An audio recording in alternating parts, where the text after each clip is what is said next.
മുഖ്യ തെരഞ്ഞെടുപ്പ് കമ്മീഷണറുടെ നിയമനം സംബന്ധിച്ച ബിൽ ലോക്സഭയിൽ പാസാക്കി. തെരഞ്ഞെടുപ്പ് കമ്മീഷണറെ നിയമിക്കാനുള്ള സമിതിയിൽ നിന്നും ചീഫ് ജസ്റ്റിസിനെ ഒഴിവാക്കുന്നതാണ് ബിൽ. പ്രധാനമന്ത്രി, പ്രതിപക്ഷ കക്ഷി നേതാവ്, പ്രധാനമന്ത്രി നിർദ്ദേശിക്കുന്ന ഒരു മന്ത്രി എന്നിവരാണ് സമിതി അംഗങ്ങൾ എന്നതാണ് ബില്ലിൽ വ്യവസ്ഥ ചെയ്യുന്നത്. അതേസമയം ലോക്സഭ അനിശ്ചിതകാലത്തേക്ക് പിരിഞ്ഞു. വിവരങ്ങളുമായി വിഷ്ണു ചേരുന്നുണ്ട്. വിഷ്ണു, പ്രതിപക്ഷ പ്രതിഷേധമെല്ലാം മറികടന്ന് വലിയ രീതിയിൽ ഈ വിഷയവുമായി ബന്ധപ്പെട്ട ചർച്ചകളും ഒക്കെ ഉയർന്നൊരു സാഹചര്യമുണ്ടായിരുന്നു. അതിനെയൊക്കെയും തള്ളിക്കൊണ്ടിപ്പോൾ മുഖ്യ തെരഞ്ഞെടുപ്പ് കമ്മീഷണറുടെ നിയമനം സംബന്ധിച്ച ബിൽ ലോക്സഭയിൽ പാസാക്കിയിരിക്കുന്നു. ഇതിന്റെ കൂടുതൽ വിവരങ്ങൾ എന്താണ്? പ്രിയ, വളരെ പ്രധാനപ്പെട്ട ഒരു ബില്ലാണ് ഇപ്പോൾ ലോക്സഭയിൽ ഇന്ന് പാസാക്കിയത്. അതായത് കേന്ദ്ര തെരഞ്ഞെടുപ്പ് കമ്മീഷണറേറ്റിന്റെ നിയമന രീതിയാണ് ഇപ്പോൾ അത് മാറ്റുന്ന ബില്ല് തന്നെ ലോക്സഭയിൽ പാസാക്കിയിരിക്കുകയാണ്.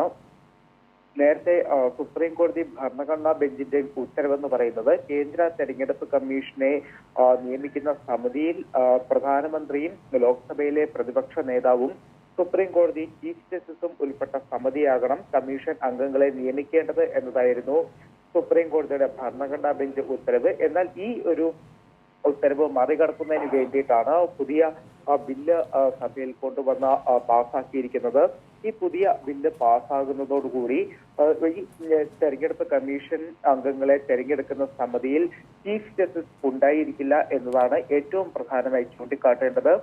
പ്രധാനമന്ത്രി നിർദ്ദേശിക്കുന്ന കേന്ദ്രമന്ത്രിയും ലോക്സഭയിലെ പ്രതിപക്ഷ നേതാവും ഉൾപ്പെട്ട സമിതിയാകും ഇനി ഈ തെരഞ്ഞെടുപ്പ് കമ്മീഷൻ അംഗങ്ങളെ നിയമിക്കുക എന്നതാണ് ഏറ്റവും പ്രധാനം. അതായത് ഇവിടുത്തെ തെരഞ്ഞെടുപ്പിനെ പോലും ചോദ്യം ചെയ്യുന്ന തെരഞ്ഞെടുപ്പ് കമ്മീഷന്റെ നിഷ്പക്ഷത വരെ ചോദ്യം ചെയ്യപ്പെടുന്ന തലത്തിലുള്ള നിയമമാണ് ഇപ്പോൾ കൊണ്ടുവരാൻ കേന്ദ്ര സർക്കാർ ശ്രമിക്കുന്നത്. ഇതിനെതിരെ വലിയ തലത്തിലുള്ള പ്രതിഷേധമൊക്കെ തന്നെ ഉയർന്നു വരുന്നുണ്ട്. എന്തായാലും ലോക്സഭയിൽ ഈ പ്രതിപക്ഷ എംപിമാരെയൊക്കെ തന്നെ സസ്പെൻഡ് ചെയ്തതിന് പിന്നാലെയാണ് കൃത്യമായിട്ടൊരു ചർച്ച പോലും കൂടാതെ ഇത്രത്തോളം നിർണായകമായിട്ടുള്ള ബില്ല് സഭയിൽ പാസ്സാക്കിയിരിക്കുന്നത്. നേരത്തെ ഈ ബില്ല് രാജ്യസഭയിലും പാസ്സാക്കിയിരുന്നു. എന്തായാലും ഇന്ന് ലോക്സഭയിൽ 3 എംപിമാർക്ക് കൂടി ഒരു സസ്പെൻഷൻ ലഭിച്ച സാഹചര്യമുണ്ട്.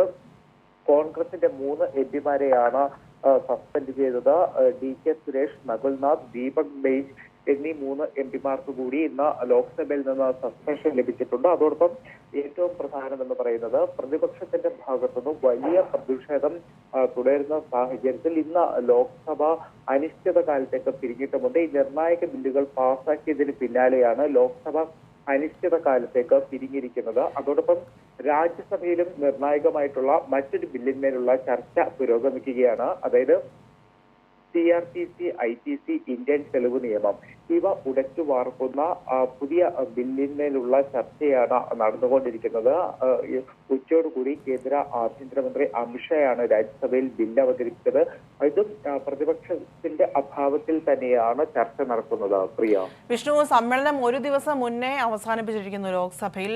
വിഷ്ണു സൂചിപ്പിച്ചതുപോലെ വലിയ പ്രതിപക്ഷ പ്രതിഷേധത്തിനാണ് ഇത്തവണത്തെ സമ്മേളന കാലയളവ് മുഴുവൻ സാക്ഷ്യം വഹിച്ചത്. പ്രത്യേകിച്ച് ലോക്സഭയിലുണ്ടായ പ്രശ്നങ്ങൾ, ആക്രമണം ഒക്കെയും പ്രധാനപ്പെട്ട വിഷയങ്ങളായി നിൽക്കുന്ന സാഹചര്യം. അതിലിപ്പോഴും വ്യക്തമായ രീതിയിൽ ഒരു മറുപടി പ്രസ്താവന പ്രധാനമന്ത്രിയുടെ ഭാഗത്തുനിന്നോ ആഭ്യന്തരമന്ത്രിയുടെ ഭാഗത്തുനിന്നോ ഉണ്ടായിട്ടുമില്ല.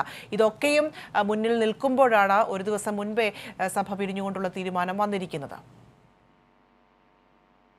പ്രിയ, തീർച്ചയായിട്ടും അത്തരത്തിൽ തന്നെയാണ്. കാരണം വലിയ തരത്തിലുള്ള പ്രതിഷേധം തന്നെയായിരുന്നു ഈ സഭാ സമ്മേളനത്തിൽ ഉണ്ടായത്. പ്രത്യേകിച്ച് പാർലമെന്റിലെ സുരക്ഷാ വീഴ്ചയിൽ പ്രധാനമന്ത്രി നരേന്ദ്രമോദി, അതോടൊപ്പം ആഭ്യന്തരമന്ത്രി അമിത്ഷാ എന്നിവർ മറുപടി പറയണം എന്നതും, ഇതിനു പുറമെ ഈ അക്രമിക്ക് പാസ് നൽകിയ BJP അംഗത്തിനെതിരെ ശക്തമായിട്ടുള്ള നടപടി വേണമെന്നും ആവശ്യം പ്രതിപക്ഷം ഉയർത്തിയിരുന്നു. ഈ ആവശ്യം ഉയർത്തിയ സാഹചര്യത്തിലാണ് പ്രതിപക്ഷ അംഗങ്ങളെയൊക്കെ തന്നെ കൂട്ടത്തോടുകൂടി സസ്പെൻഡ് ചെയ്യുന്ന ഒരു സാഹചര്യം നമ്മൾ സഭയിൽ കണ്ടത്. ഇതിനെതിരെ വലിയ തോതിലുള്ള പ്രതിഷേധം ഉയർന്നു വരുന്നുണ്ടായിരുന്നു. ഇന്നും ഇന്ത്യ മുന്നണിയുടെ നേതൃത്വത്തിൽ പ്രതിപക്ഷ അംഗങ്ങൾ പാർലമെന്റിന് പുറത്ത് വലിയ തലത്തിലുള്ള പ്രതിഷേധം തന്നെയാണ് നടത്തിയത്. അതോടൊപ്പം നാളെ ജന്തർ മന്ദറിൽ നിന്നും പാർലമെന്റിലേക്ക് മാർച്ച് നടത്താനാണ് ഇന്ത്യ മുന്നണി തീരുമാനിച്ചിട്ടുള്ളത്. അപ്പോൾ അത്തരമൊരു സാഹചര്യത്തിൽ തന്നെയാണ് ലോക്സഭ സമ്മേളന കാലയളവ് വെട്ടിച്ചുരുക്കുകയും ഒരു ദിവസം മുന്നേ തന്നെ ലോക്സഭ